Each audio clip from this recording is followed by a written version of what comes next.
মাছ তো সব কাটা হয়ে গেছে, এতগুলো পিস হয়েছে। মাছ এবার তুলে নেব, ভালো করে ধুয়ে নিয়ে আসবো।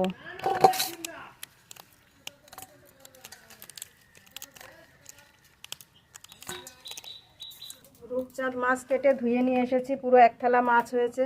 এই মাছের দুটো রেসিপি রান্না করব। এই যে পেটিগুলো আছে, এই পেটিগুলো ভাপা করব, আর এই যে চাকার মাছ, এইগুলো ঝোল রান্না করব। তা মাছে এখন লবণ হলুদ মাখিয়ে নেব।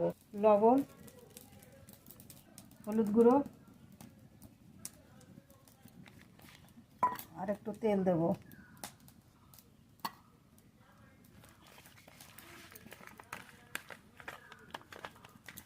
প্রত্যেকটা পিসে ভালো করে লবণ হলুদ মাখিয়ে নেব। উনুন ধরিয়ে নিয়েছি, কড়াইও চাপিয়েছি, কড়াই গরম হয়ে গেছে। কড়াইতে সর্ষের তেল দেব, সর্ষের তেল।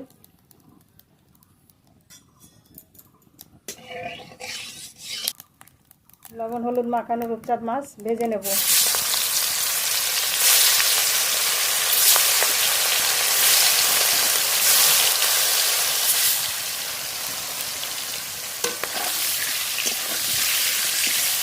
মাছ খুব ভালো করে ভেজে নেব। মাছ ভাজা হতে থাকে।